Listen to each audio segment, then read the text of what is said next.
Hey, what's up? We're live. It's SCMP MMA. Nick and Chris, we got you today. It's a little bit of one championship reaction to that one on TNT4 show yesterday.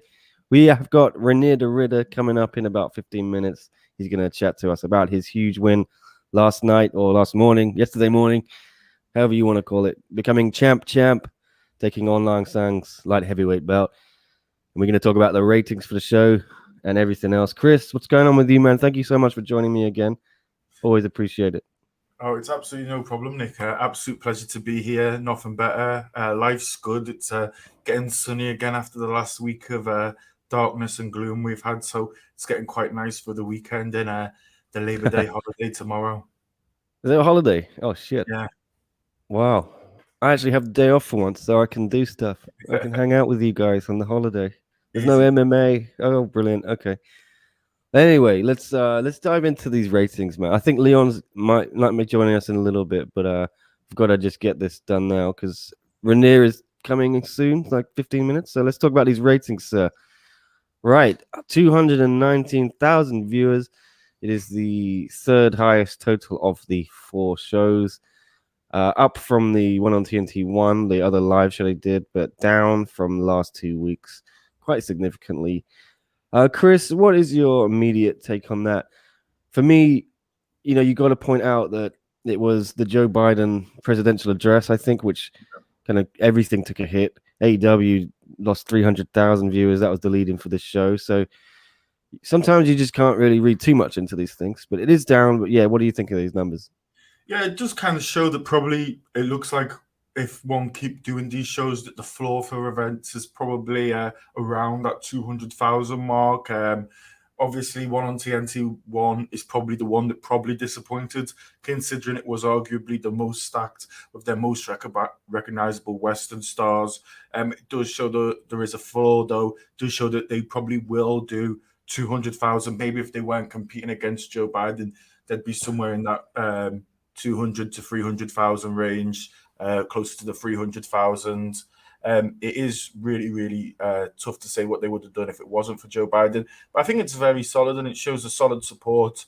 And it does show that there is a certain percentage of the AEW fans they can keep on and a certain percentage of hardcore MMA fans they can keep on. Leon, how you doing, man? Just turned up. Good to see you again. Morning, boys. It's a good morning over here in Hong Kong. How is it in Kuala Lumpur? Very sunny here. Sunny here as well, yeah. My last couple of weeks in Malaysia. Oh, you're moving, are you? Yeah, I told you. Oh, they said it's my last couple of weeks in Malaysia. Right. Anyway, what do you make of these numbers, Leon? Interesting, aren't they? There doesn't seem to be a pattern there, or like on paper in the US, you'd think 1 and 4 were the strongest. Yet 2 obviously done the best numbers, and even 3 pulled in a lot bigger numbers than 1 and 4, which is pretty crazy. But are we underestimating Christian Lee a little bit? We've been praising him as a martial artist for several years, but we've always said he's not the sort of person to maybe captivate fans, particularly maybe in the West, because he's not a trash talker, because he likes to do his talking in the cage. But maybe he's getting, like I said before, he's growing a huge fan base on Facebook. Maybe he's getting a big fan base in the US as well, just from respecting his skills inside the one circle. Yeah. What about the Eddie Alvarez factor again? Because same thing happened kind of with one on TNT1, where a lot of viewers tuned out after the DQ, and there was weird anger again after this loss. I think there's so many people saying it was a bullshit decision and Oak Rayun did nothing. And for me, Oak was clear winner on this one. Oh, Renier's turned up. Let's get him in then. Hey, Renier's here. What's going on, Reinier? Hey, what's up? Hey, good to see you, man. Yeah, we were just talking a little bit about the ratings, but yeah, let's get into it, man. We just seen the ratings for the show, but we got the champ. Right? Yeah, it's all good. How you doing, man? The morning after, it's how does it feel? Has it set in yet that you are a double champion? Yeah, feels good, man. Feels good. Got it done. So yeah, I'm happy. Yeah, how were the celebrations? Did those beers eventually get cold? Because you were waiting for the beers to chill while you were having the ice cream and the whiskey. I imagine the beers came pretty soon after that. Yeah, we had a few beers, but didn't do too much crazy stuff this time. Happily. So I woke up at 6 this morning and everything under control. Oh yeah, No are you gonna have Dutch lager in the hotel? Didn't catch that, Leon. Sorry. No Dutch lager in the hotel. Oranje boom. No, this Heineken, but Heineken is not real beer for Dutch people. You know, it's my favorite beer, Heineken. No, the Dutch do not. Real Dutch people don't drink Heineken. I'm a bit of a girl, mind you, so. I've said it. So there goes my chance of sponsorships. What is the real Dutch beer then? What's the favorite one?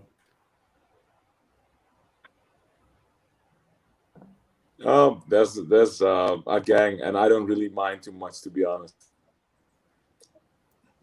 For sure. All right. Well, I wanted to just break down that match again yesterday. Yeah, Just, connection doesn't seem to be too good. Oh yeah, the connection's a little choppy. Can you hear us? Yeah, it's not great. Let's turn the Wi-Fi off. Maybe this is better. Okay. Well, Better? technical difficulties.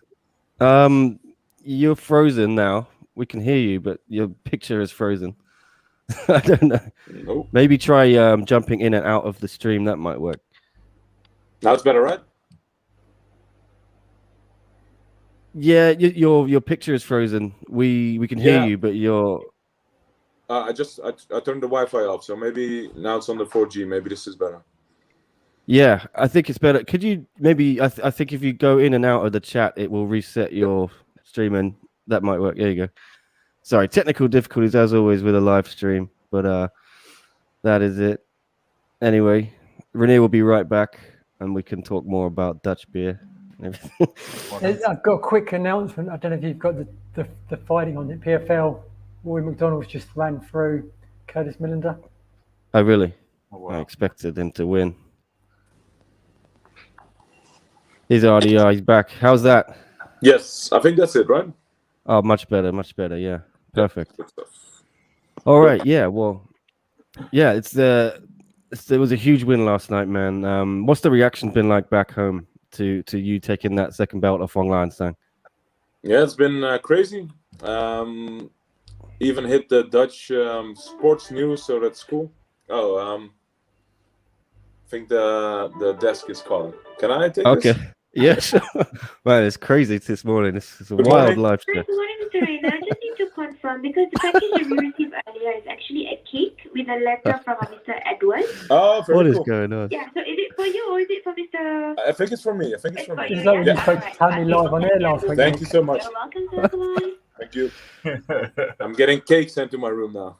Oh, nice. What kind of cake you got? I don't know. The reception just called me. That's Oh, it. it's a gift from the hotel, is it? And now I think from somebody back home who arranges. Let's see. I'll show you guys. Okay. If it comes Wow. up. Yeah, man. Well, it was an awesome win. You're now the champ, man, and you made that call out yesterday. You want to go for the 3 belts. Have you got a time frame on that? When you're looking to take on the heavyweight champ, whoever it is. I know you can't tell us the results from yesterday, but yeah, when are you looking to get that fight? Somewhere in the summer. Give me some time. I would like to travel a little bit with the family when I get home. I have a few places I'd like to go with them and then train a little bit. I was thinking of getting in contact with the Denner Dead Squad and see if I can get to rolling a bit there. Maybe get to Florida and train somewhere there. So let me see if I can travel a little bit for the next few months, and then hopefully like end of summer. Yeah. I guess it's easy. We got Gary Tonin. You can hit up for the Dan Head. Yeah, Squad, exactly. So I'll try. Maybe I'll try after this. Yeah. See if they want to have me. It would be cool. So what's the reasoning behind wanting to travel and train elsewhere? Is it just because you want to kind of explore new horizons, or you've just been stuck in the Netherlands training for the last couple of years? You want to mix it up a bit? Oh, I got some of the best people in back home to train with. That's the cake. Just a sec. Awesome. I can't wait to see what cake it is. Yeah, man, imagine Reinier and Gary Tonin linking up would be pretty savage, wouldn't it, Chris? I think, is this BJJ not good enough already? Yeah. Housekeeping is here. Not just can Gary always- Tonin, the whole bunch of them. They're all Yo, Russell. the BJJ map. I guess Gordon Ryan as well, right? Gordon Yeah. Ryan, Simon Making one. his- Well, yeah, that'd be crazy. Florida as well. Can you imagine? Oh, Don't here we forget- go. Let's see what this is. Oh man, that looks good. That's very cool. Some these are people from the gym. Some of the kids that train at our gym. Sometimes I teach the kids class and their parents. So that's cool. That's amazing. Oh, man. How thoughtful. Hey, look at that! Happy birthday! Happy champ day! Hey, happy champ day. Hey, that's all right, man. How about that? Oh, that's not too bad. Combat kids. Can you translate it? Oh no, combat kids. All right, I thought it was in Dutch. Yeah, that's Oh, very man. Very cool. You gonna dig in now? Take a slide. No, let's talk first. All right. Well, yeah. Sorry, you know Leon, of course, but this is another co-host we have on the show, Chris. Just wanted to Hey, introduce what's up, you. Pleasure to meet you, bro. Yeah, Has and it- I'm sure. Sorry, go ahead, Chris. Have you had the opportunity for it to all sink in? And how does it feel having both belts now? Have you been taking any pictures and selfies in front of the mirror to send to friends and family? Well, to be honest, the belt is still in Peter's room from last Wow. night, but you can get used to it a little bit for now. But to be honest, it has been sinking in a little bit now, man. Yesterday, I was hard to grasp it all, but I woke up and yeah, it's nice to be here in this place in my career right now. Yeah, it's good. Yeah, How were you were the expecting it? celebrations yesterday? How's the head this morning? No, You it's don't all right. look very hungover. No, I'm not that hungover. I woke up at 6 this morning. Yeah, I'm okay. Just a few beers. Nothing too crazy this time.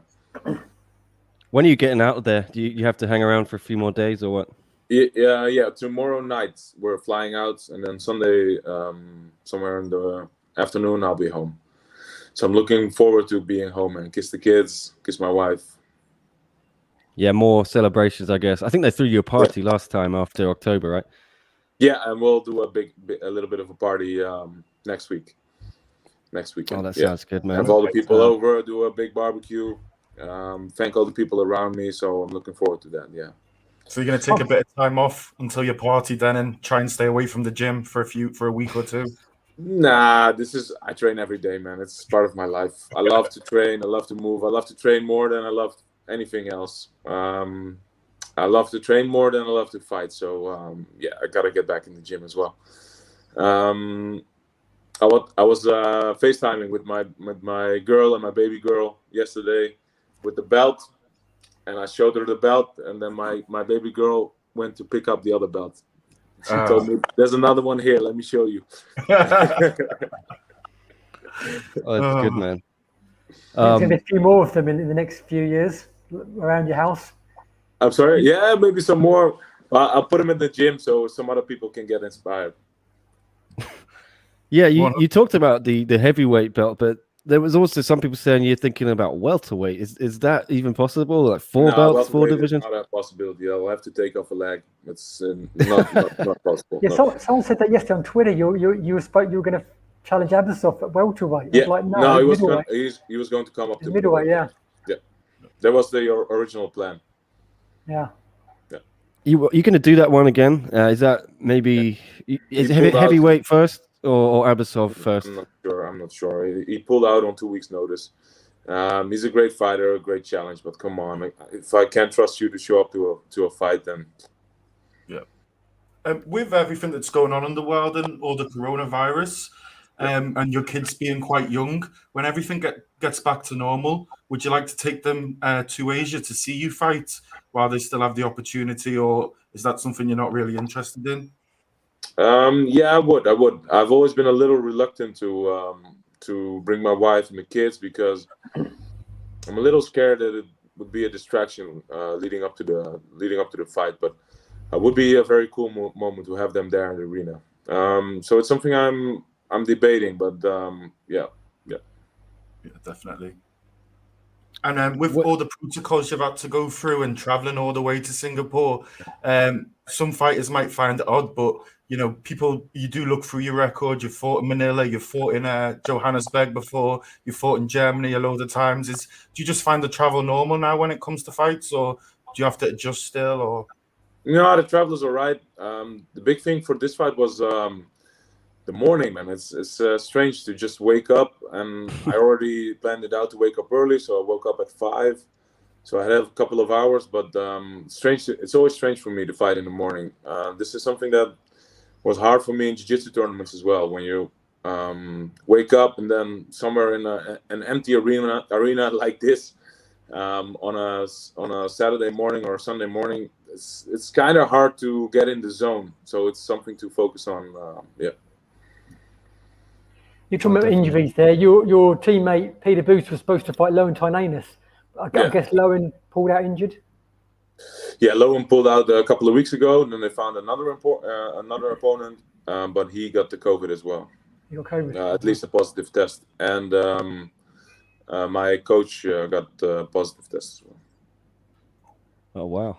So we missed him in the corner. So it was a crazy week, guys. From on Thursday, hearing that there was a possibility to fight on Friday, getting confirmation, Saturday flying out, Sunday arriving, Monday, Tuesday being here. Tuesday, my coach fell out. Wednesday, one last day, and then Thursday morning in the cage. Man, it was a roller coaster.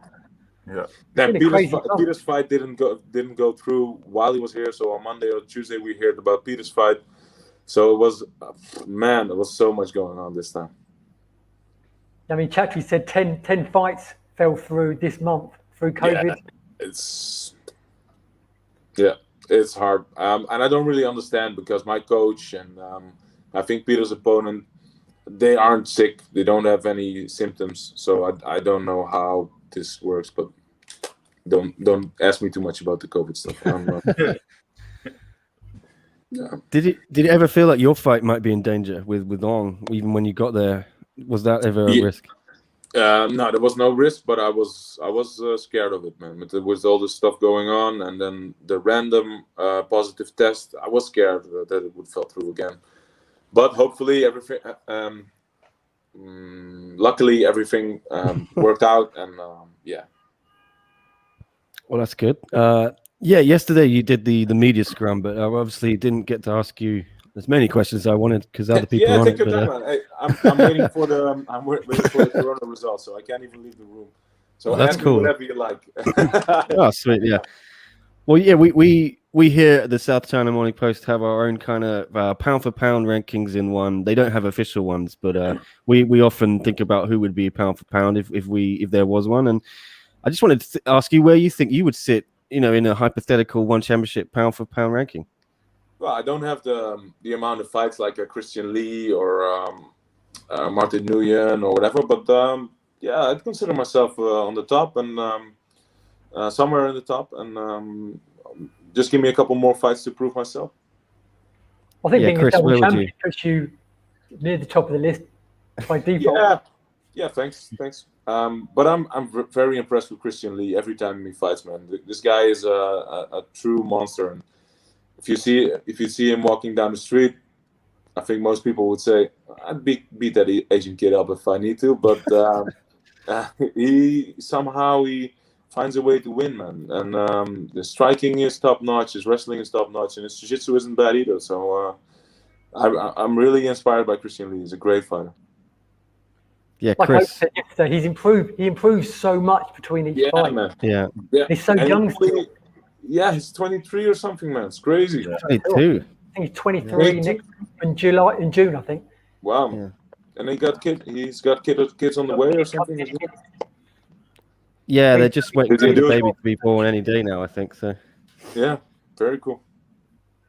who else will we have in this list? Chris, I know you kind of keep track of our Yeah, top five. probably you've got Rainier, you've probably got Christian Lee. I think Adriano and Bibiano are just fantastic because they've been champs for so long. They haven't been active, right? They haven't had any fights of late.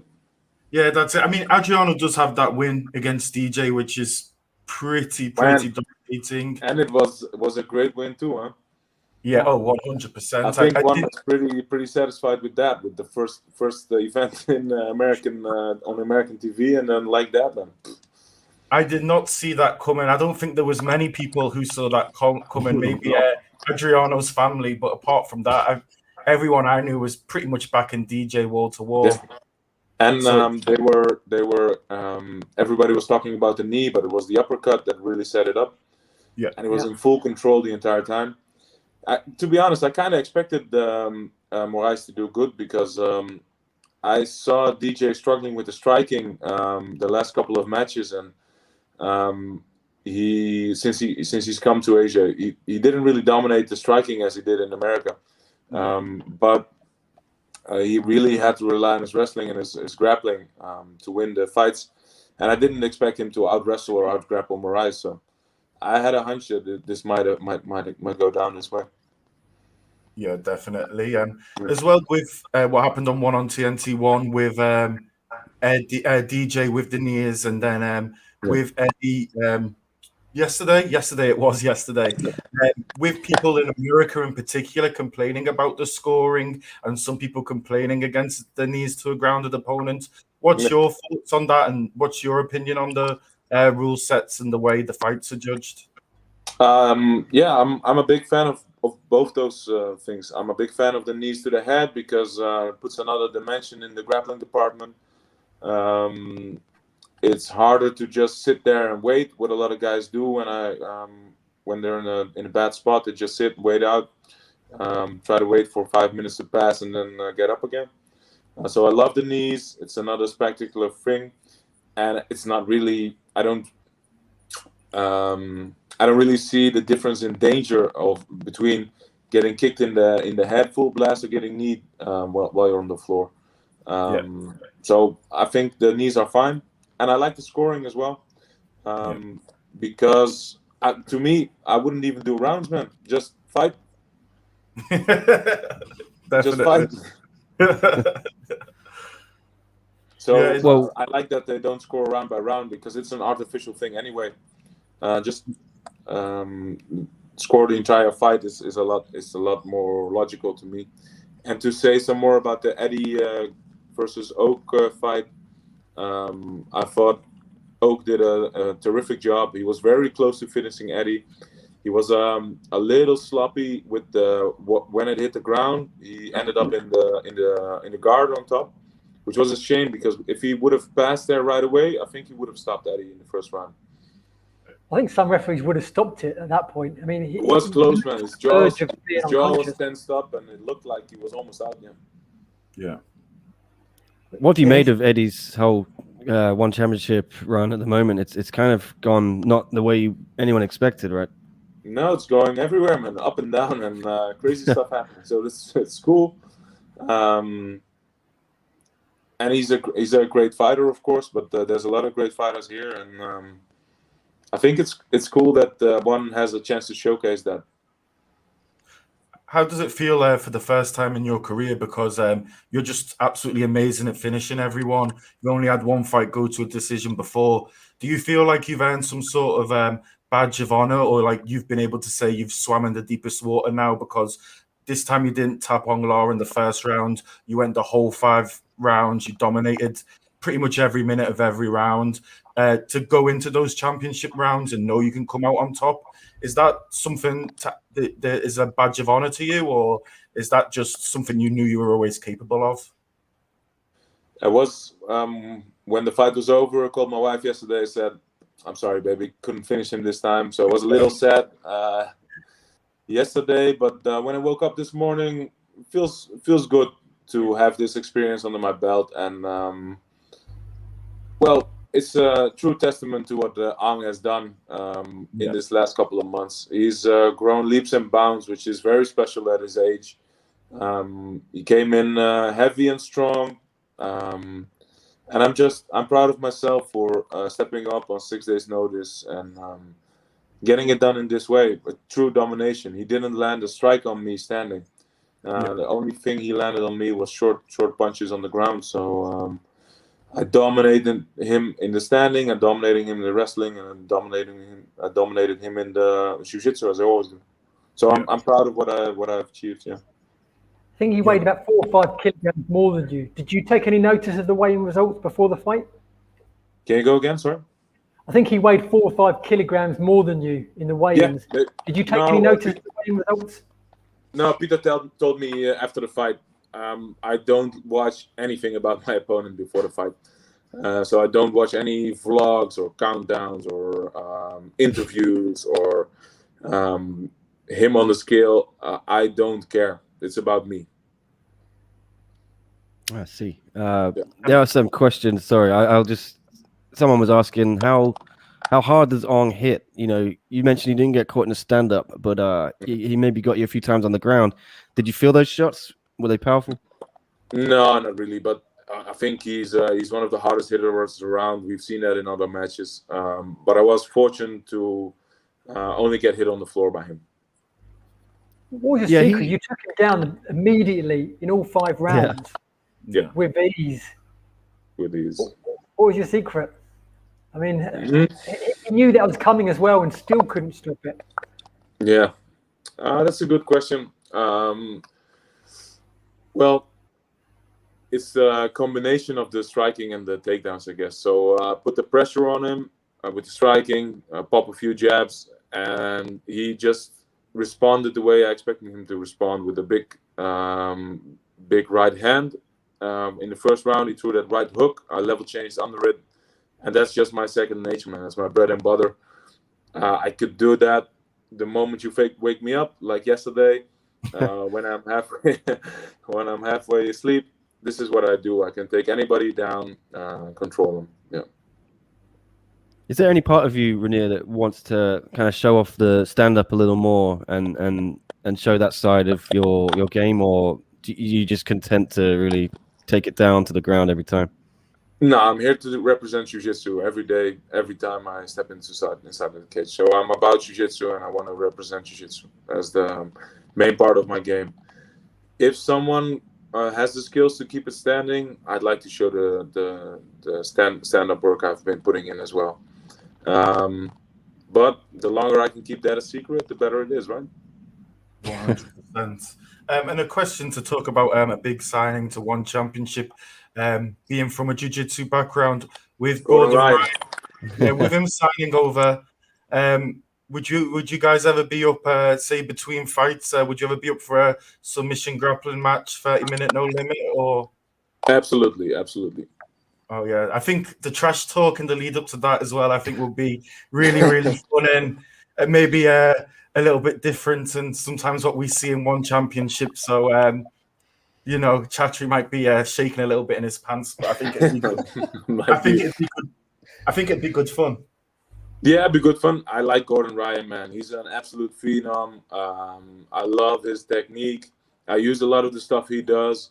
Though we're totally different body types, but his game is amazing, and I love what he does, man.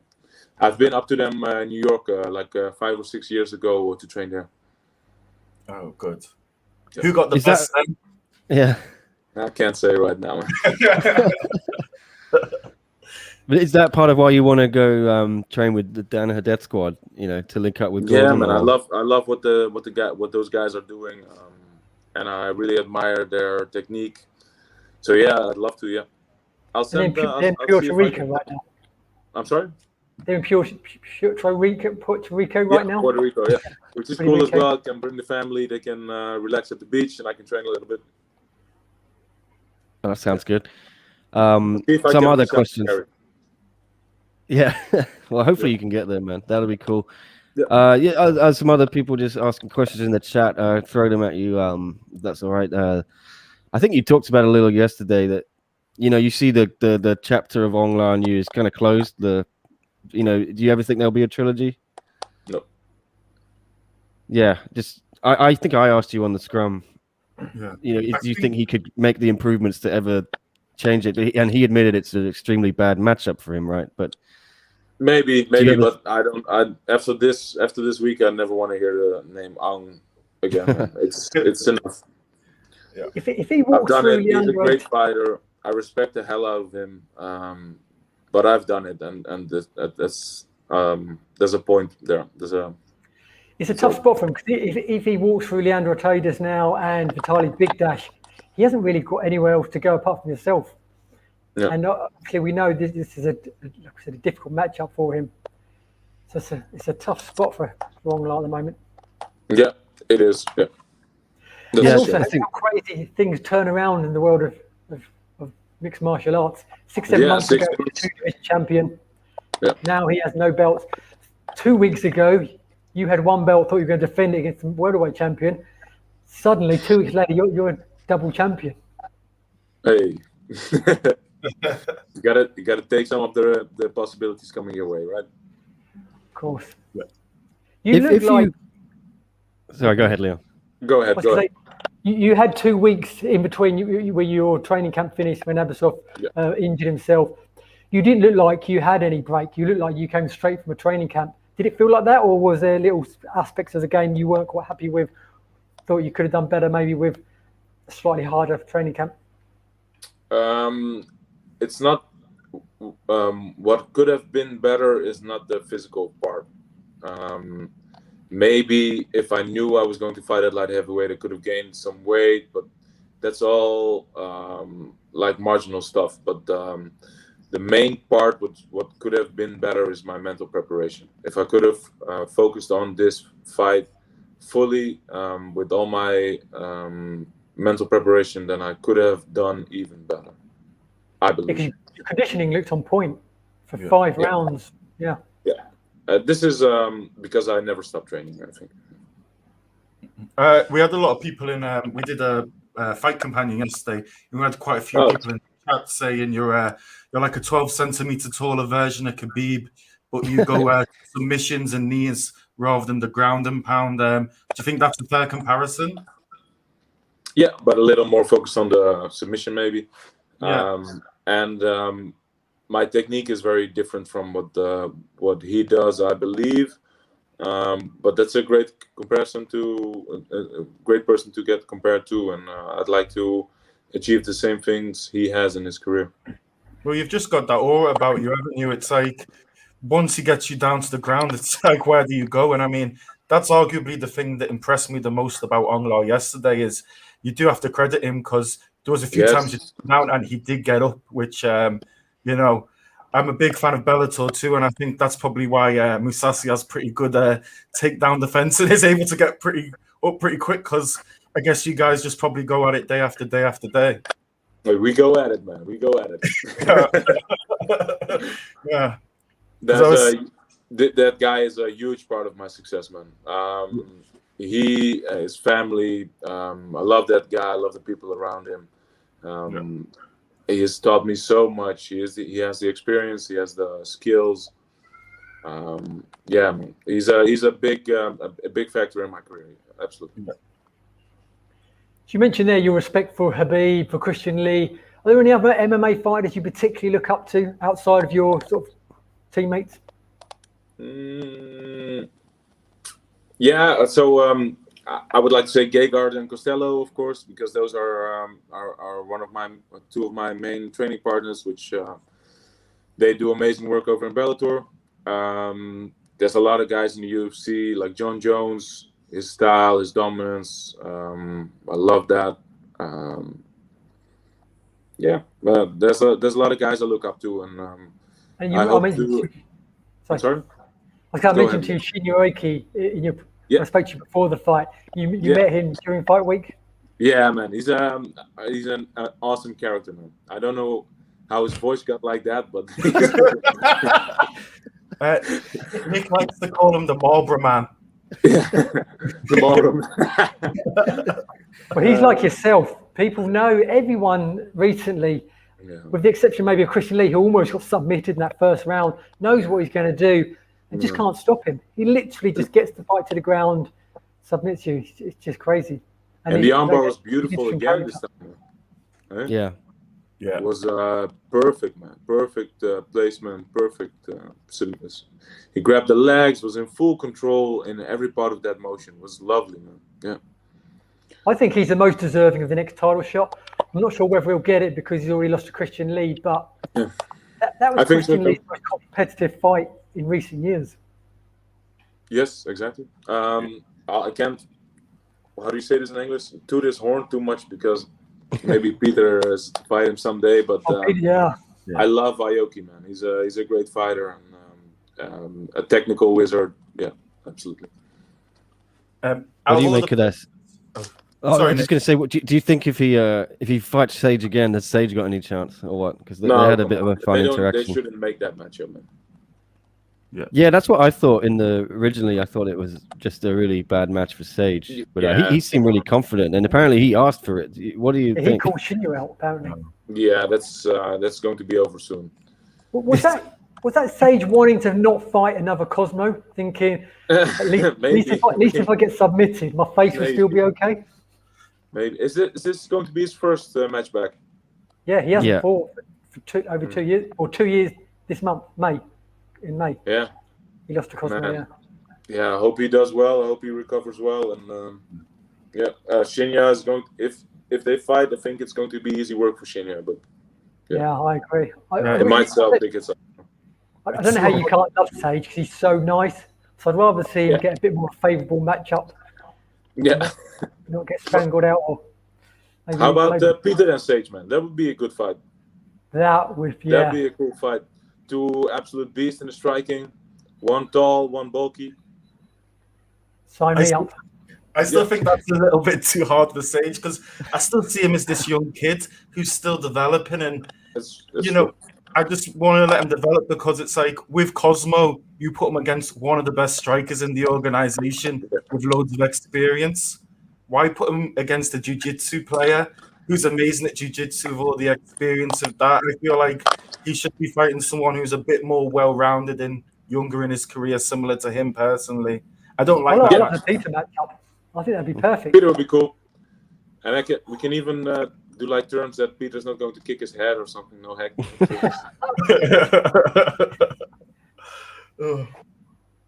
I'll have a chat tree. Yeah, we'll give him a call.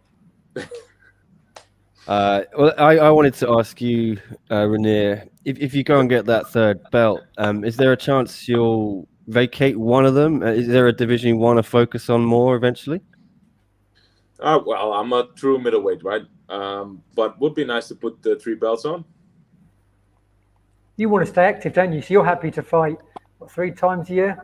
Yeah, give me an opponent every 3 months. It would be perfect. 3 months, yeah. That's a quick turnaround. Would you only move up to heavyweight to fight for the belt? Would you accept a top contender? No, just the belt. Just for the belt? Just the belt, yeah. And what do you guys think of what happened to Khan? Rug. Yeah. I don't know if anyone knows exactly what happened there yet, does it? No, it was a crazy altercation. Yeah. Still don't know what to totally make of it. Was it the neck in the end? Was it the throat in the end? Will said it was on the jaw. Yeah. Obviously, Rug said it was the throat. On camera, it didn't look like there was any contact. No, exactly. Peter showed me the video. Yeah. And just to add to the drama, it was on the bell as well. I mean, if we've got used to anything the last few weeks on TNT, it's drama. It hasn't really been an uneventful card. I thought the Belarusian guy was doing amazing work, man. It was very technical, very methodical, very patient. So, and somewhere here, I see them bringing in a stretcher. Who is the poor soul who's going to will carry road rush on a stretcher. Good point. A stretcher seemed way too much, a lot of people were saying he was faking it, acting. Do you think maybe there's a chance he wanted a DQ because he felt he couldn't do a third round? That's what some people are suggesting. He looked a bit flat. I'm not sure. Now, to be honest, if I can say something about how they've managed his career till now, he's been fighting like every month. He's only been in MMA for less than a year.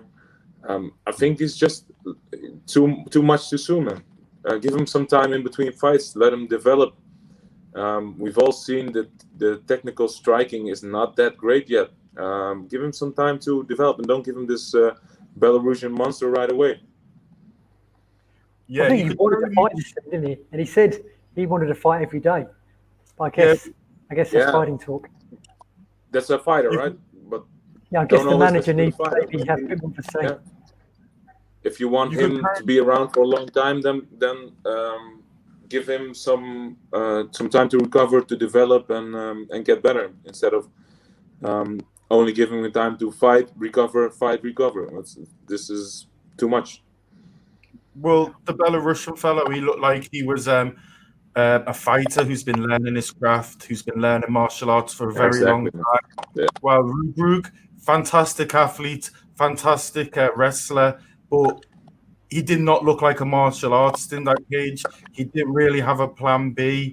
And I do agree with what you're saying, is how can he just recover and fight and you expect him to get better? He has to be training.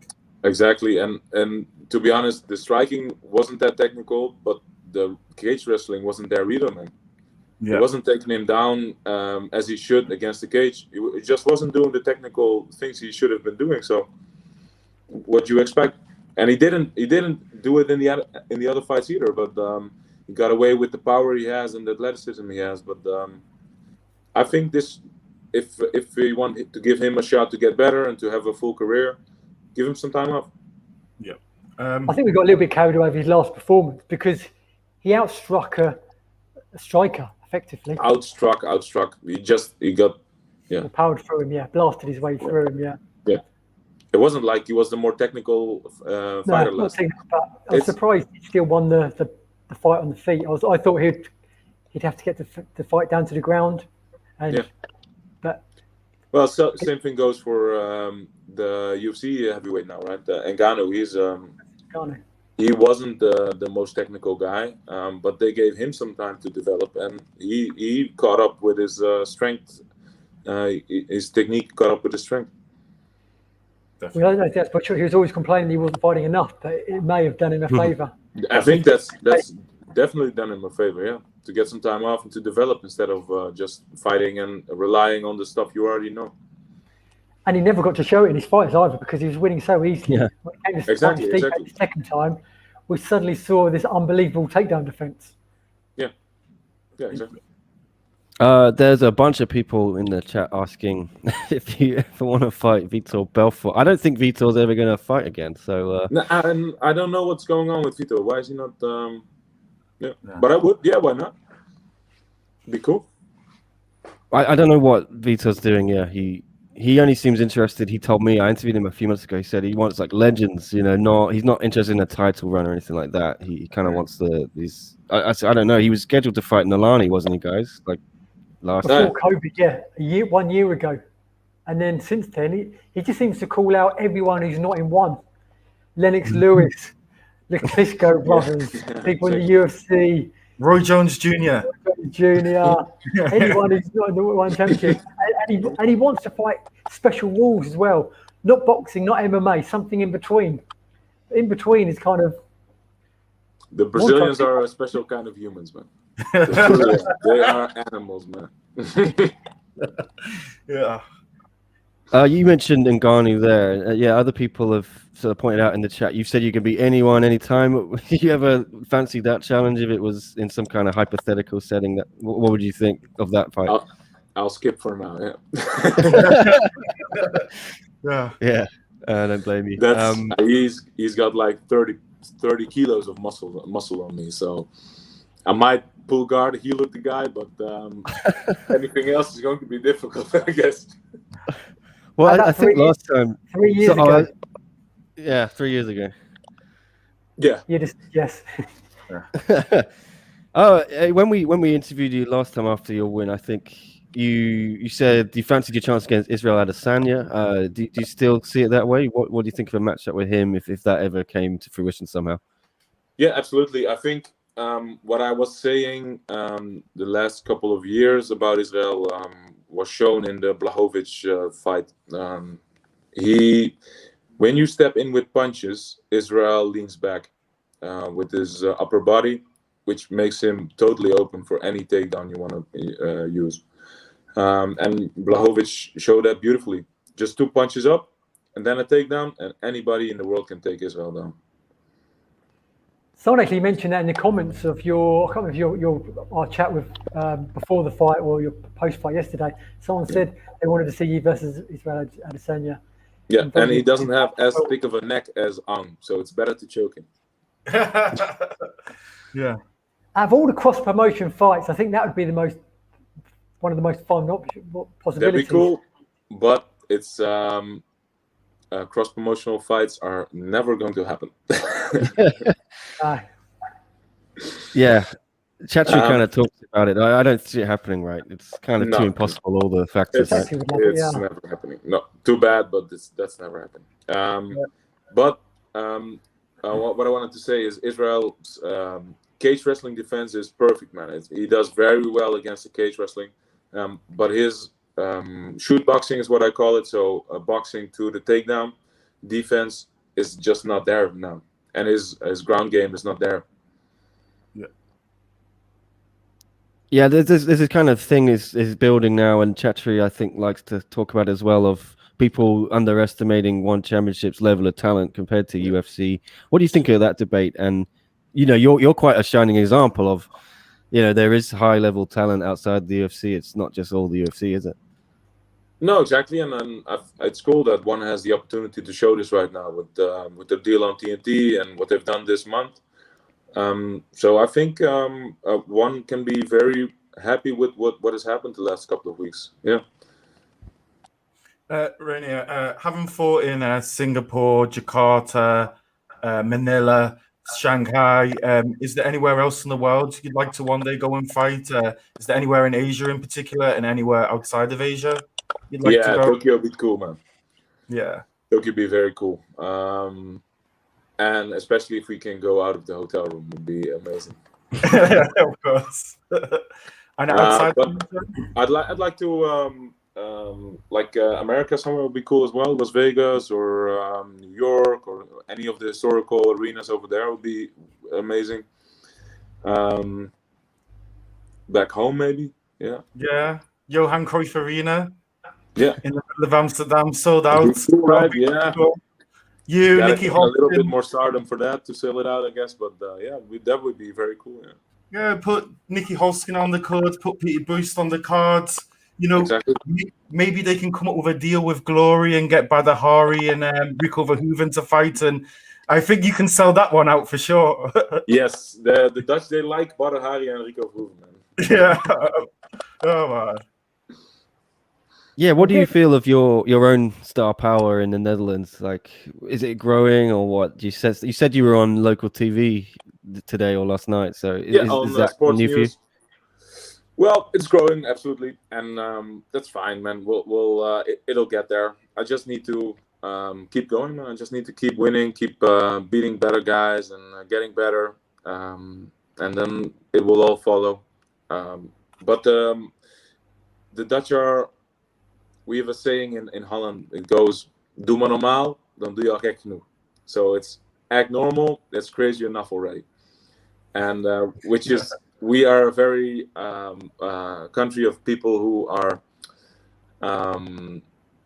it's hard to say this in English, but like tough to get moving. So we're not the first people to jump on the bandwagon. We need a little bit of proof, a little bit more time before we follow somebody, if you understand what I mean. So we like to stick to normal.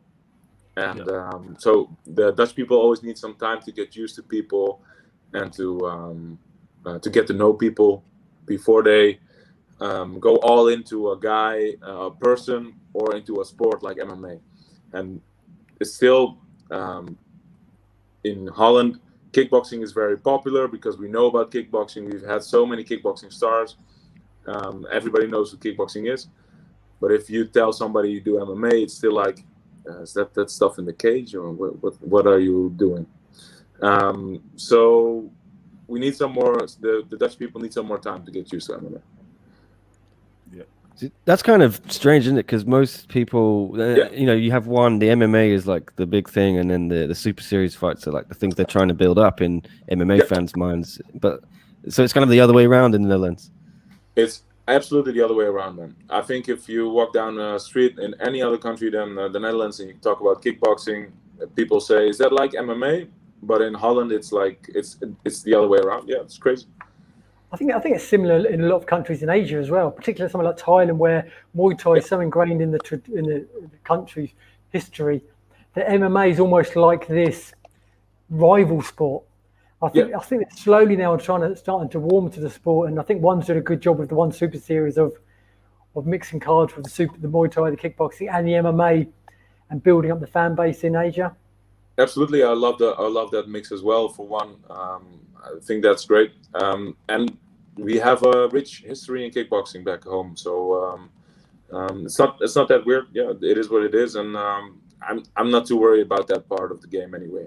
It'll come. If I just keep going, it'll come. How about One Championship as a whole in Holland? Is that growing? Because obviously, I think all of us come from England. That part of the world, Europe, isn't that the best time? I don't think it's marketed as often as much as it is in Asia, and obviously they're going for the push in the US now. But is it growing in Europe as well, and particularly Holland? Yeah, I think it is. I think it's getting bigger.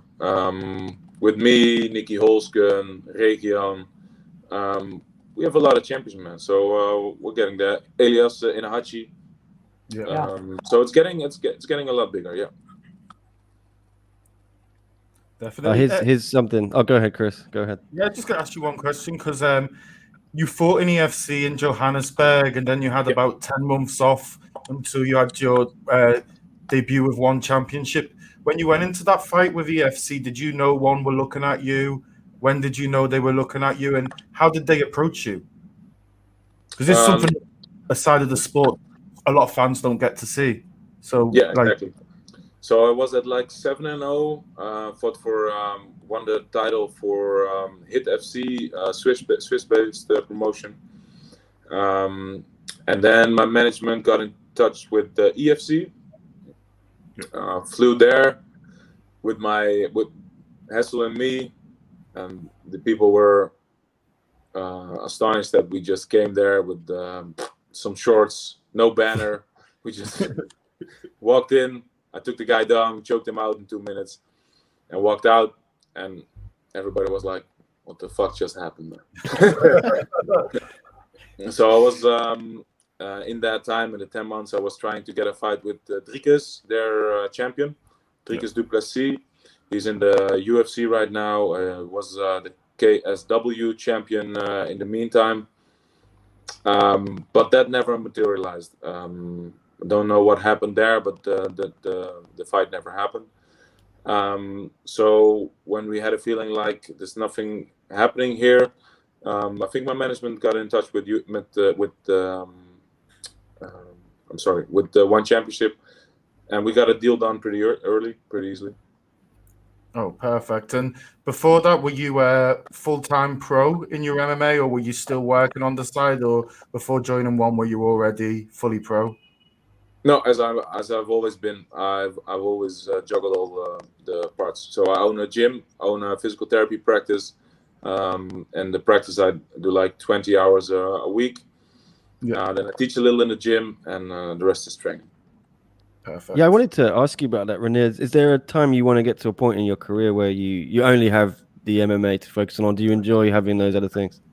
Yes, I love doing all of it. So MMA is very very much focused on me, and it's nice to give something back as well. As physio, helping people get better and giving something back, being positive. It's cool. I love it. And you can be on the mat for 10 hours a day anyway, right? It doesn't work out. So most people lay around all day, play games, like some of the stuff you have there, Nico. The Game Boy. Yeah, exactly. That's just a mug, actually. It's No, it's a mug. I got the PlayStation 5 over there. So that's not what I do. I like to spend the time helping people recover while I'm busy. Yeah. Is that just also shows how naturally talented you are, that you don't need to go all in on it the way some fighters live and breathe their training? You're just that damn good that you can have other things in your life. No, I don't believe that's the case. Nobody is.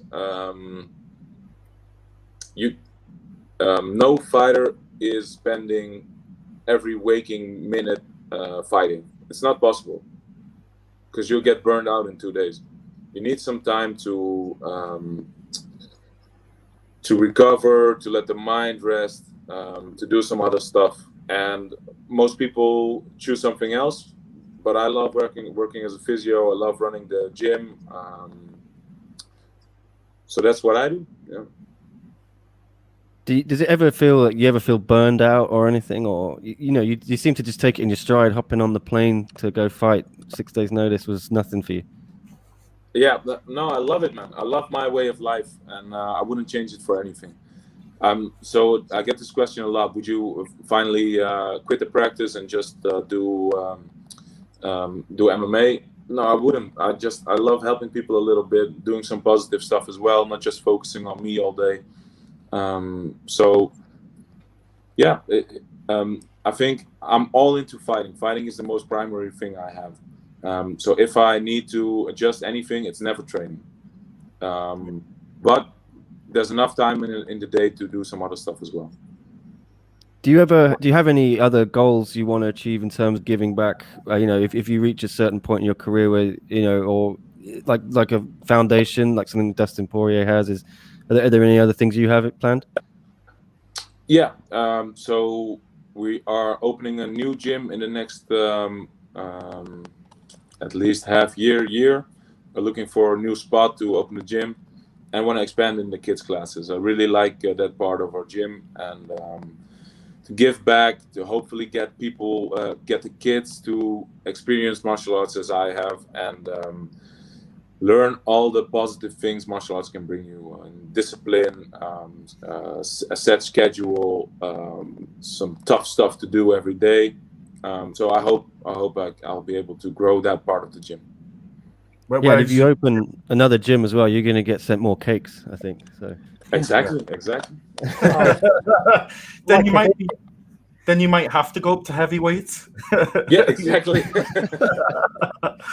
Is the new gym where you're going to open the new gym same area in Netherlands, or expanding outside? So we're moving out. We're moving out of where we're at now, and then expanding a little bit, making a cool spot. We're busy with the final negotiations for the new lease. Okay. Yeah. So most of the kids you're training, are you just training them pure jiu-jitsu or judo as well, or do you? Yeah, of course. So our gym focuses heavily on the stand-up part of jiu-jitsu and judo as well. Yeah. So a lot of jiu-jitsu gyms start off on the floor. We always start standing. Okay. And it's very important to me. Do you do the kids in a gi or no gi, or a bit of both? No, we do gi right now, but we'll expand to MMA for the kids, grappling for the kids, kickboxing for the kids. Yeah. Oh man, crazy. Yeah. Let us know if we're keeping you too long as well. No, man, take your time. Whatever questions you have, I'm happy to talk to people. Yeah, it's awesome to just get to pick your brains, because I was worried about taking too long. Sometimes I can't take ask your time. If you have questions, ask them. How are your kids without you on King's Day? Did they have enough to do? So my son is too young to really notice that daddy's not home. He's like turning 8 months now almost. but he just started crawling and standing up against stuff back home while I was away, so I've been missing that. And my daughter is a little off, a little upset, I guess. She's not her own happy self when I'm gone. Okay. But so I hope I'll be home soon and everything will be okay again. She's a very sensitive girl and she misses me. So. Okay. Have you started training her in any jiu-jitsu yet? Yeah. So I taught her a few months ago how to take somebody down. Yeah. And then I told her, don't be taking kids down without asking at the daycare. Okay. Or if they punch you first. Yeah, exactly. Only if they punch you first. Exactly. Yeah. And I think they'll grow up together. My son and her, she's already sitting on top of him and dragging him over the floor. So they'll grow up together training. Oh, that's pretty strong. Yeah. And you'd be happy if they go into MMA, if they became MMA fighters, because some fighters don't like their kids to follow in their footsteps. They will most definitely train, and whatever they do with it, they can decide for themselves. But they will most definitely train. They will train in every aspect of MMA.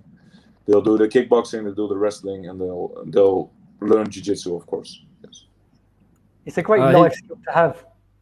Yes, I think Not it helped me in every part of my life, not just to get here in the MMA ring, but even in relationships, in discipline throughout my entire life, energy, whatever. I hope to really be able to spread that message to my kids, but to all the kids in my area. Here's a question. What did you say, Leon? Sorry. I think that's why all my relationships have failed. Oh, yeah. So start training. Got an excuse now. Yeah. But Dan in the chat here asking, how old is too old to start training BJJ and get to the top level?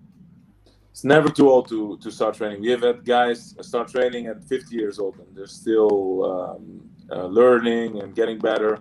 The great thing about jiu-jitsu is you can do it full blast and nobody gets hurt. So you can truly train at any level if you get the right training partners at any age. If you get the right training partners and the right teacher, I think everybody should do it. To get to a top level, it depends on what you consider a top level, but to get to like MMA champion or BJJ champion, I'd say like 30 might be late. Yeah. That rules me out. Yeah. Can I say one thing quickly just to add to that point? In my gym about a year and a half ago, there was a guy, 58 years old, who got his brown belt. He'd been doing it for 10 years. He was just excited as a 25-year-old who was getting his brown belt. He worked just as hard for it. And, you know, doing jiu-jitsu, getting to just a good level is hard enough. And, you know, you don't have to get to a top level to enjoy anything. I'm not a particularly good footballer, but if I'm with the right group of friends, I'll play football in the street or et cetera, et cetera. You don't have to be top to enjoy something, you know. Exactly, that's how I feel, absolutely. And this is something that's been talked about a lot, but a lot of people go, I first want to get in shape before I want to start doing any martial arts. Just start, man. That's the way. Yeah. That's the way. Just start, enjoy, have fun, and it's much better than lifting weights or running or whatever, man. Just have fun. And the thing I always find in jiu-jitsu gyms, where in my old gym or when I travel and go to a gym, is actually some of the more part-time guys or the guys who take it less seriously. They're just as good. They're just fun, but they're not practicing Superman punches before they start or going in for an Imanari roll on a white belt. Because, you know, you get the 25-year-old guys who think they're Tony Ferguson or something, and you tend to find they're the biggest douchebag in the gym. You know what I mean? Right? Exactly. Yeah. And mostly everybody you encounter in a martial arts gym is nice because they all know what the struggle is. They all know something about discipline, something about how to treat other people. Some of the best people in the world are in the gym. I guess you're proud to be part of one championship who obviously play on the honor, respect, discipline, and so in their Absolutely. promotion. Yeah, absolutely. Here's another in the chat. What's your favorite fight that you've ever watched? That's a good one. Oh, I remember Mackenzie Dern is one of my favorites as well. I forgot to say last time, but her jiu-jitsu is on another level. She's adding the striking in now as well. She's doing amazing. She's doing very well. So one of my fights I like the most, which taught me the most, is the Titus fight, which I watch back and which I like for myself to grow and to get better. I like all the Khabib fights, man. I like Khabib's style. I like his calm and collectedness, his pressure, his technique. Yeah. Damian Maia? Damian Maia, of course. Yeah, absolutely. But he's never really. I love the way he gets a takedown without getting a takedown. If you know what I mean. So he never hits a single or a double, but he usually shoots in, pulls guard, and then gets on top anyway. So it's cool. But I would have liked to see some more wrestling from Damian always. Some other questions here. I don't know. Is this which university do you attend? What degree you have? Oh, this person is asking that question repeatedly. I don't know. Okay, so I studied in Breda, did my bachelor's there as a physio. Then I went to the University of Brussels for my master's. And go ahead, Chris. So you said you liked beer. Is the beer better in Brussels than Breda? Yeah, I guess so. Yeah, I guess so. Nowadays we have all these fancy brewers, man. We have all these artisanal, or I don't know how do you say this in English, but there's like micro breweries everywhere, man. Yeah, I think everywhere in the world now, every corner there's a micro brewery. It's very hip. I know. I'm not sure what's going on, but yeah, they seem to be making money. Yeah, because there's like next to my gym, there's thanks, man. Next to my gym, there's one, and he makes crazy money. There's like, and I've never heard of it besides it being next to my gym, but they do very well. Here's one from Dwayne. Do you have thoughts of expanding a gym across the globe? Yeah, do you want to be nice, man? Be very nice. So yeah, absolutely. How much goes into that kind of planning for opening a gym? What's the process like? Does it ever distract you from preparing for fights and things like that? Or yeah, I got a very good partner in my coach Haroon, who takes a lot of that stuff out of my hands. Luckily, so we make the plan together, and he helps me a lot in that process. The fight always comes first. And Ong Zormiat here asking if you went to UFC, could you make 185? Yeah, just what your general thoughts on weight cutting and all that. Do you prefer this way it's done in one? Yes, I absolutely prefer this way. But I think there might be some ways to cheat this system. And I think it hasn't been worked out as well as it should be. But my thoughts on the system in one has always been it should be like they should be coming around to your house and being like, can we weigh you now, to try and get your walking weight, because I feel like as well there's just different body types and you can never be spot on with the exactly weight. Yeah, exactly. I would enjoy that as well, just regular checks, and then maybe they can do the drug testing as well, which is it's a thing that should be happening here, but maybe that will come in the next couple of years. I could make 185. I've been making 185 until I got to 1. But it's very hard. It's very strenuous on my body, and if it could be this way, I prefer this way. I absolutely prefer this way. Yeah, I asked Chatri about maybe Eddie. Do you think Eddie could get to featherweight in one? And Chatri said he doesn't think any chance. No, I don't think so either. It's hard, man. It's the same for me. If I would never get to 84 kilos or 185 steady, it's impossible. I the last few times I made it severely dehydrated, and it's very tough on the system. Yeah. One system, it's there for the right reason, and I think it helps a bit. I don't think there's a perfect system, but like I said, I think you can manipulate it. I think especially if you come from a bigger gym and you've got more science and that behind you, you can find ways to get a slight advantage. But without. Well, Leo, it's very easy to check this stuff, and this is what one does. They just put you on the scale after the fight. Yeah, I was gonna say that. Yeah, why it's very easy to check this. Yeah, as well. And then if there's a discrepancy there, if you're outside of the margin, then just pay a fine. It's very easy to check this. I agree with that.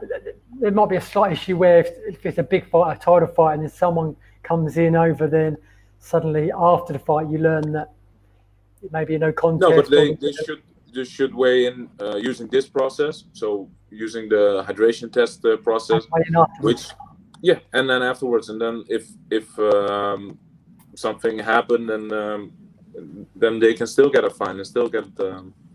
I do think it's a good idea. Yeah. Yeah. And then what did you make of John Wayne Parr's kind of botched hydration testing? What happened there with him? And I didn't catch that. Like what happened with him? Why did he miss so spectacularly on that? And I didn't know. Oh yeah. He'd never done it before. He thought he could play with the system, and he backfired, and he missed weight by about 3 kilograms.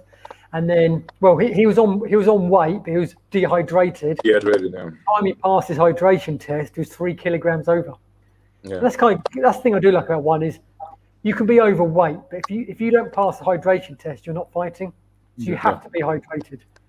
Yeah, that's good. Yeah, was a shame to see John Wayne Parr go down like that, right? Yeah, it was a tough matchup for him to come back from a bit of a hip surgery against Nicky Holzke. Yeah. Yeah, and Nicky is still in his prime, man. So I didn't understand that matchup either. That's why you have to agree kind of sometimes with what Vitor's saying is he doesn't want to go and fight for the belt. He wants legends matchups, and no disrespect to John Wayne Parr, but maybe that's just where he is in his career, and there's nothing wrong with that if you still want to compete. You know? Exactly. That would be cool, man. John Wayne Parr against Vitor. Why not? Yeah, something like that, you know. Yeah. That's a bit legend versus legend. Yeah, exactly. Actually, one thing I was going to ask you, you're the first man in history to become a 2-division champion against the same champion. Pretty cool, right? How do you feel about that little record? Just to add to the other records. Yeah, that's cool, and maybe next the first real triple champ. Yes. I was just thinking of that earlier. Are you going to take Cejudo's nickname or what? Yeah, and then do all the cringy stuff as well. Alan loved your walkout as well last night, DMX. So you paying tribute there, I guess. No, I wasn't DMX. Oh really? No, I had the sound off, so I didn't see it because I was in the middle of the press conference. So what did you walk out? Can Be Touched by Roy Jones Jr. Okay. Yeah. And I liked Ounce as well. He came out to he's got the best walkout in MMA. Oh, he came out to a different song. Many Men, 50 Cent, I think. Yeah. Like I said, we have to watch it on mute because we're doing the Fight Companion. Yeah. But he normally comes out to the same song, doesn't he? He's got this Burmese rock band he comes out to. It's a brilliant song. I didn't this time. He came out to 50 Cent song. It was pretty good. That's pretty gangster. Yeah. That's a shame.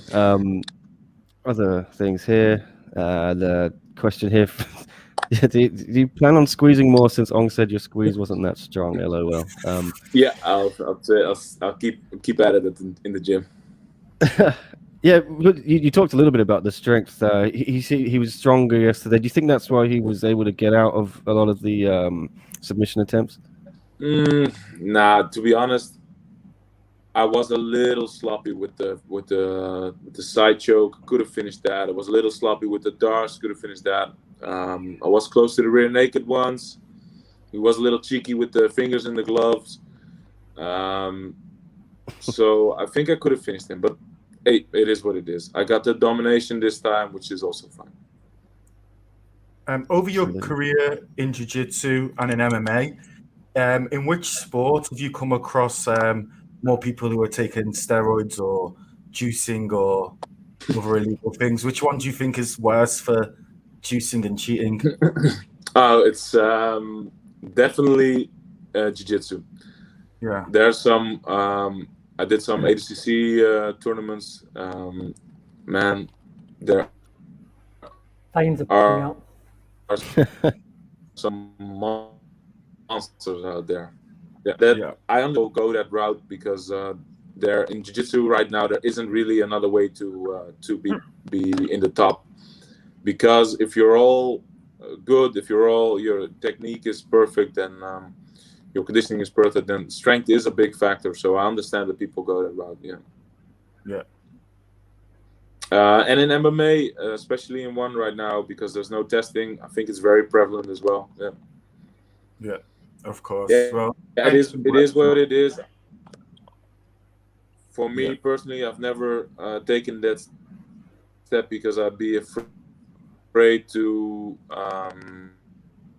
not be able to compete without it. If you understand what I mean, that people make that choice. Yeah, absolutely. Yeah. And did you always want to go into MMA when you started training judo and jiu-jitsu as a kid? Was MMA always your dream, or? I don't even think MMA was around when I was 5 years old. Okay. It just happened because I'm born in 1990, so the first UFC was in '93. Yeah. But I don't think it reached Holland yet. So no, just kind of happened, man. Step by step. I've always had this thing inside of me, wanting to be the best, and I finally found that thing. I'm the best in the world at. And that's MMA, not jiu-jitsu. No. Yeah. Because you get a lot of people from jiu-jitsu, similar with wrestling in America, where they're really good at jiu-jitsu or wrestling, but there's not really any money in it. So they kind of half-heartedly go into MMA, and some people do fantastic going that way, but there's just a lot of people out there it doesn't really work out for, and people who you probably fought against do a high-level jiu-jitsu, but they just can't MMA. And it's the sort of jiu-jitsu and the sort of wrestling you use is very important. Yeah. So I've always been takedown heavy. I've always been a top heavy guy, looking for the submissions in every position, which has really benefited me in going into MMA with my jiu-jitsu. If you're a guard player going berimbolo all day, it's not going to translate. Yeah. Little bit of news from John here, JHK. Yoel Romero's out of this Anthony Johnson fight. No idea what happened there. Medical screening? What does that mean? Yeah, I don't know. Fill us in, John. Let us know. That is a bummer, though. Gegard was supposed to be part of that tournament as well. Oh. Yeah. What happened? Maybe he will get now. I think he saw the giants over there. The light heavyweights in Bellator are crazy, man. If you talk about juice, there's some juice going on. Yeah, man. The thing is, you look at that Grand Prix, but there's a few people you have to fancy Mousasi over. Like obviously Machida, you'd have to fancy him over. I think he'd cause a lot of problems for someone like Nemkov, because Nemkov I don't think has ever fought a striker of Mousasi's level yet. He's fought mostly wrestlers.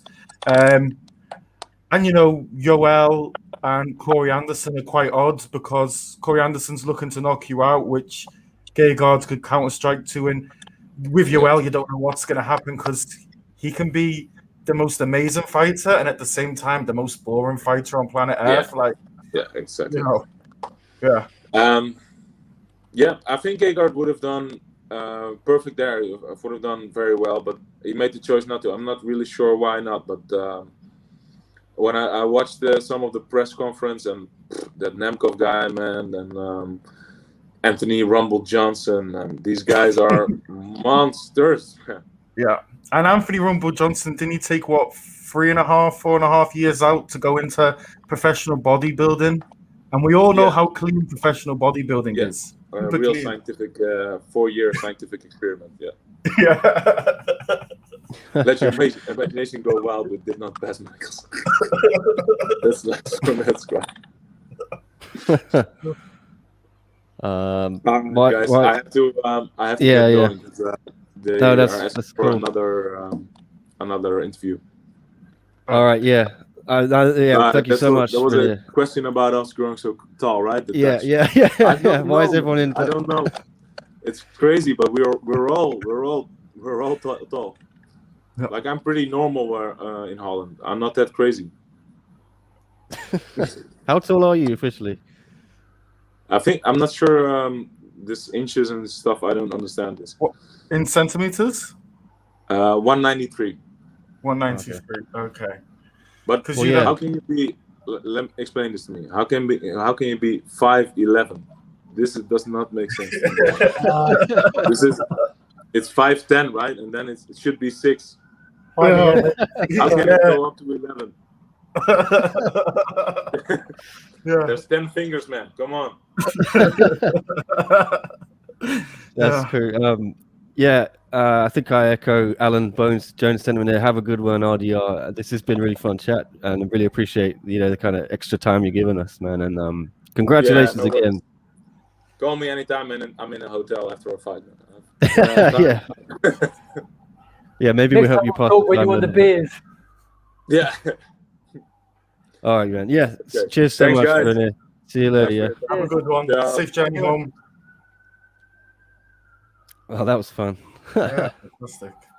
Well, he's such a nice guy and he's really good to one because he's super charismatic champion, can talk a bit of trash, I think.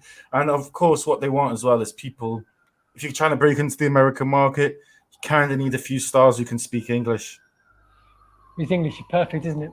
Yeah. I love the Dutch. Better than yours, Leon. Whose is it?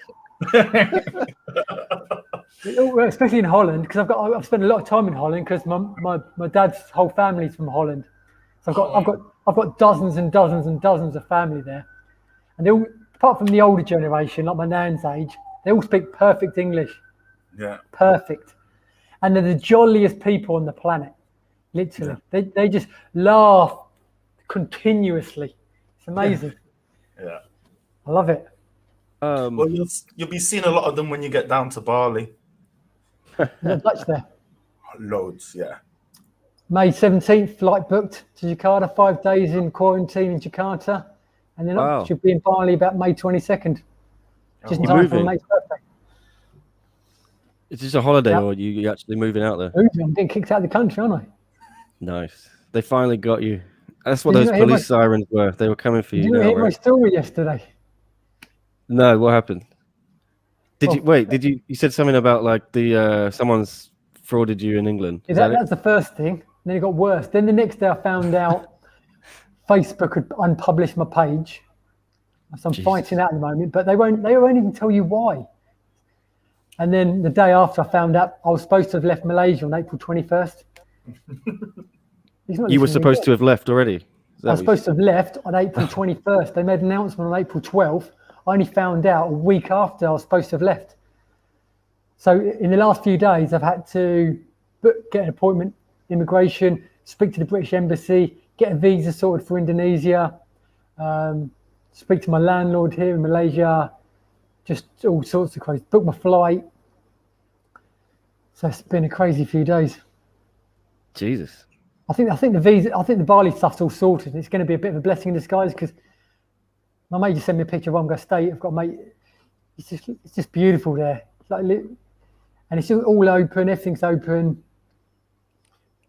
And well, anyway, guys, we started talking about it at the beginning of the show. We were kind of going over the ratings until we were not so rudely interrupted. I guess I don't know what's the opposite to like rudely interrupt, but we were pleasantly interrupted by Reinier there. So let's have a look at these numbers.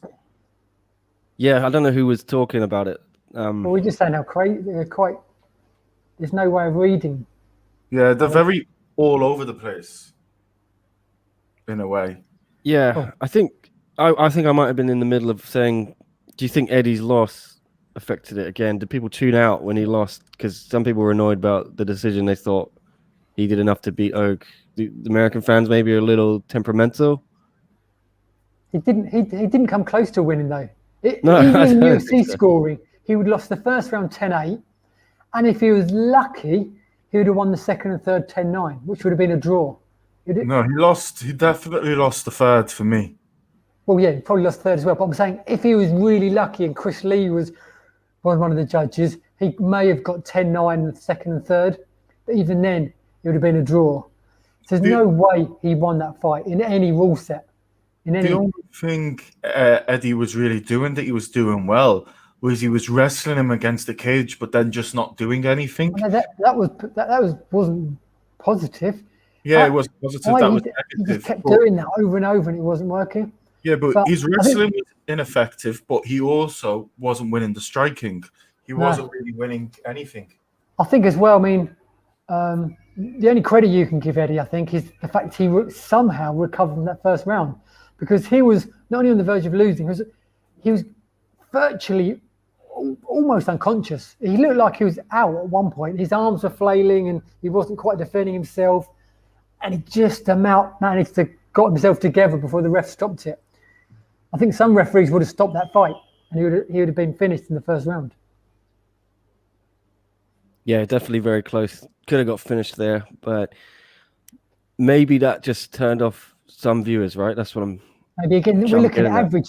So Jedi, he often for UFC events, he says that the peak numbers as well. Mhm. So again, we may have seen that in the first card as well. There may have been a peak at the beginning. Yeah, but And sometimes as well, the peak numbers to get that doesn't have to run over a certain time, like 2 hours, and I'm not sure if the one shows do.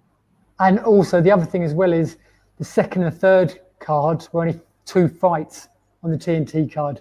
So again, it's easier to have a higher average. Whereas, like you say, for the 3 fights, even though it's only 3 fights,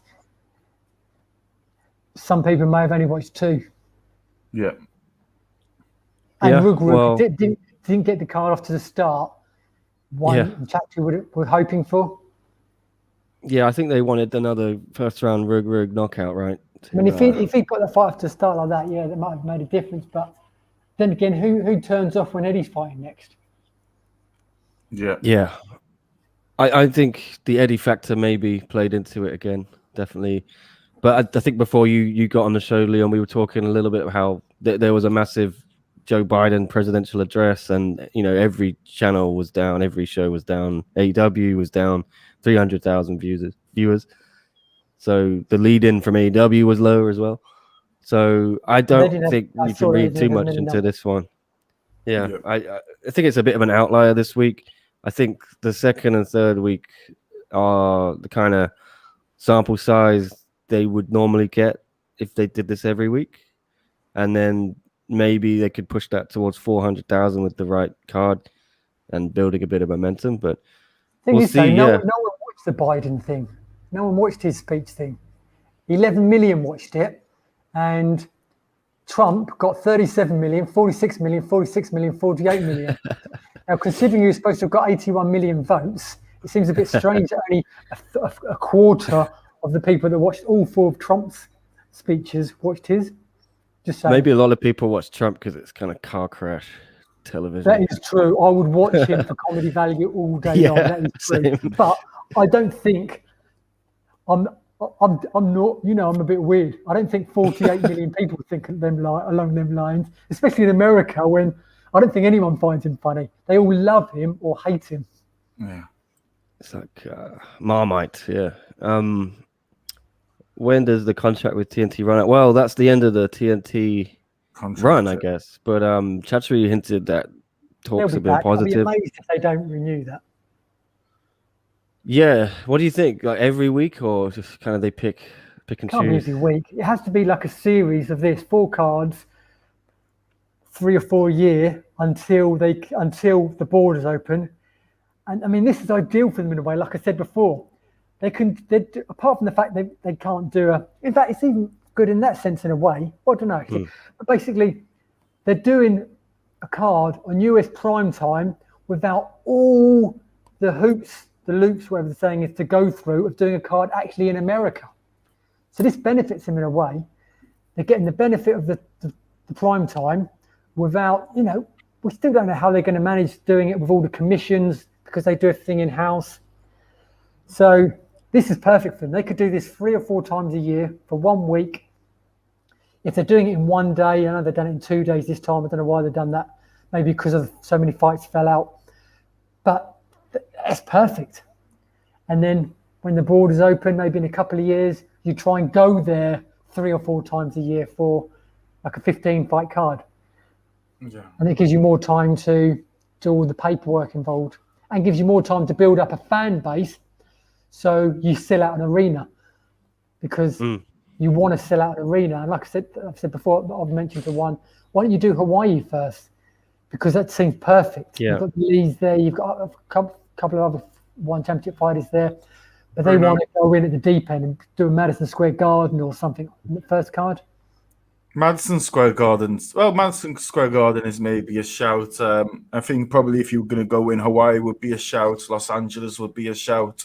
Arguably Las Vegas because it's so well connected, but that might be a bit tough. You'd probably have to go to something in the 7,000-8,000 vicinity arena. You won't be going to like T-Mobile, which is what I don't think they'll ever be allowed in Vegas. UFC has too much control there. Like, who else apart from PFL does any cards in Vegas?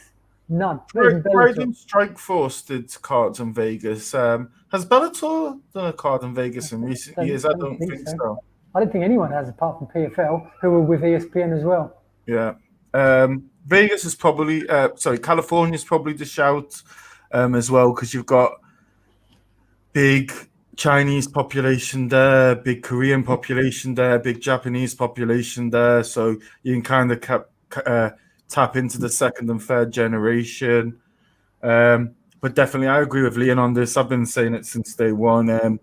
July, August, probably good to just do another 3 or 4 shows, record some at the same time. And you want to try and turn this one on TNT into like a series, similar to what the NFL does with when they come over to London, where they do 4 games in 4 weeks and they make it into a big 1 month long event. And I think that's kind of what you want to do with this one on TNT series is make it into an event, and you want to have some matchups which are all going to affect each other, like what we had with Gaffarov versus Oak and stuff like this. And, they do that now, do they, in the NFL? Because I knew they used to do one-off matches. Now they do a whole month there, do they? They do 4, yeah. 2 in Tottenham and 2 in Wembley. And then next year, I think 1 in Twickenham as well. I kind of like what you said about the like Oak fighting and then fighting again, but that's risky, and that wasn't by choice. That was purely pretty much COVID, and there's a lot of risk involved there. Not even that. You just need like a lot of people in similar weight classes because you want to be able to tell stories. You want to be able to go, oh, this guy on 1 TNT 1, he's going to fight the winner of this fight on 1 TNT 4, and they're going to be the number because you want people to have interests and you want people to be connected to the fighters, connected to the storylines. I think the key is like we said before, they need a regular slot every week. And ideally, they want to do a replay in prime time of the Friday night card. Ideally, as near to Friday as possible. People don't want to be watching a fight card that was 4 days earlier, even if it's after. That's the trouble with the Wednesday night slot.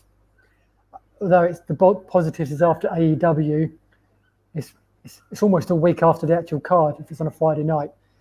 So we need that to be regular. And then maybe, like say, we're going into May now, maybe 1 more series, TNT series by the end of the year, possibly 2, and then 3 or 4 a year until you can try and go there 3 or 4 times a year. Mm-hmm. Need consistency every week. Like you say, a show, maybe they need a card, a replay card, and maybe a show on top of that where they just talk about it. And we all know one's problem is they're big in small markets or poor markets. That's their problem. They're big in Singapore. But the numbers have been positive in America. They've already beaten PFL and Bellator. Yeah. Already. Yeah, but the Bellator one, you have to. It's on Showtime, yeah. It's on Showtime, so They were doing a little tiny bit better on Paramount. yeah. But it is a bit more premium. I'd give them a same slot every week. You replay the card that was on the weekend here in Asia, and the weekends there's not a card. You replay one of the best cards in the history of one, or you show like 5 of the best fights from the past. So you keep that momentum going every week, even if it's not a card. Yeah, I even think you don't. You can just show another card from the past, or you know what I'd do. Similar to back in the UK when they used to have the FA Cup final, and it used to show both teams in the morning. It would show their path to the final. I feel like, having a half an hour lead in with, say, someone like De Ridder, how did he get to be? Yeah. And go through all his fights, tell a little bit of his stories, interview him, something like that, because you want people to connect. Like Christian Lee, going through the ups and downs of his career, Angela Lee the same. I think there's some interest in that. I agree with you 100%. I think they may have to build up to that, because ideally you'd love to just do 10 hours a week minimum of that kind of show. But I think in the world we live in now, you need to produce numbers straight away. So I think it's going to have to be a slow process of building up the fan base and the hours at the same time. But I guess there's probably bigger experts out there than us that know the game inside out. Here's one for you guys while we're kind of finishing the one on TNT series and looking forward to one Dangal. What were your favorite one on TNT shows? I liked, I think I had 1, 2, 3, 4 all very good. Joint. Oh, come on, choose one favorite, mate. Don't sit on the fence completely. Well, most of them had some drama. I think, was it the third one didn't have any drama? It was like, it was a fun card, but like the first card started off with a disqualification. The fourth card had the Rug incident. The second card, that was a See, Christian Lee was kind of drama but from a fighting point of view. He was just like a whoa moment, but for the right reasons. So which one are you going to choose as your best one, Leon? You've just given me a reason for all 4. There can only be one winner. I can't really remember. But again, I haven't watched him back. When you're watching him doing a fight companion, you don't really watch him to enjoy so much, and then to do you know what I mean? Okay, thanks for getting my question, Leon. Nick, the one on TNT. And it's different to being there as well. When you're being there, although you're working, you're not talking the whole card. Yeah. And you know me, I find it difficult to talk and watch.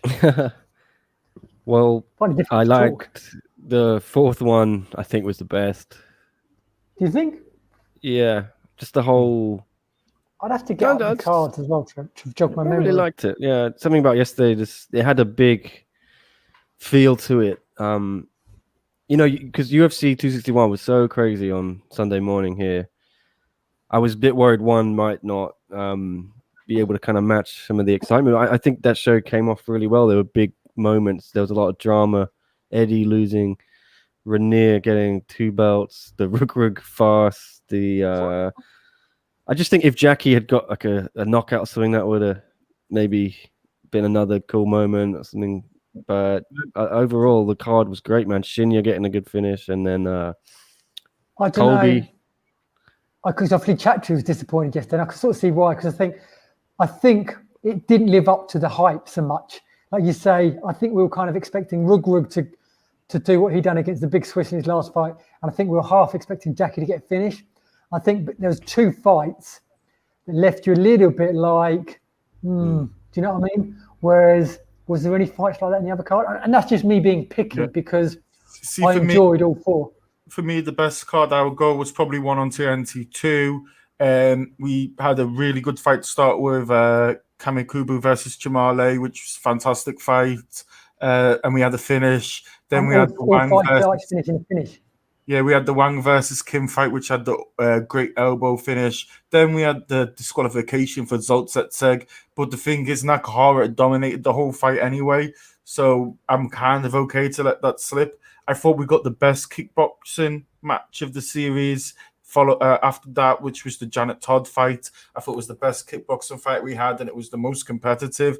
And then obviously we had Christian Lee with his fantastic performance. And you know how we do fight of the night and performance of the night. Christian Lee for this whole series, he would probably come second in my performance of the series because I think the Ridder probably just stole it. I've just reminded myself of the cards, and I think the second one was slightly my favourite. Again, I enjoyed all of them, which is why I have trouble picking a favourite because I did when it's a 5 or 6 fight card and they're all generally fine cards, it means they're all generally very, very good. It just makes it more difficult to pick. But I think the second one was slightly my favourite. Yeah, because the problem is we only really had 2 really good kickboxing and Muay Thai bouts on the whole cards. I thought the only ones that were really good was Rod Tang and Janet Todd. Yeah. I thought the Jackie Buntan fight was a little bit boring and it took her a while to get used to finding the range. Holskin was too one-sided. And Holskin Boyne Parr was not what we wanted to see, was it? No. But apart from that, man, even the worst card I found fully enjoyable. I think they've done a fantastic job. Exactly.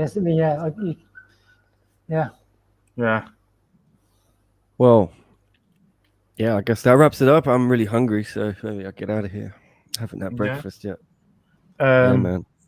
Thank you very much to everyone in the comments. Dwayne Torres, V, Mary Chang. Just while you're there, guys, if you like the content, if you like the interview, give us a like, give us a subscribe, follow us on Twitter, Instagram, Facebook for other stuff. Check out scmp.com, get to mixed martial arts, and you can read some fantastic articles by the man himself, Nick Atkin, and apmma.net for all of Leon's amazing words and writing. Go check it out. Great website, particularly if you want your one championship fix, but they cover absolutely everything and it's great content.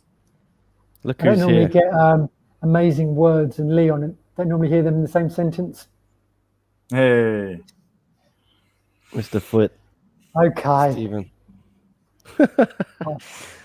I'll do it for a visa. thank you, Henry. Thank you, Alan. Footy in the chat. Good to see you, Stephen. And Alan Burns-Jones, we forgot to mention you. Good to see you back, Alan. I feel like you weren't there yesterday.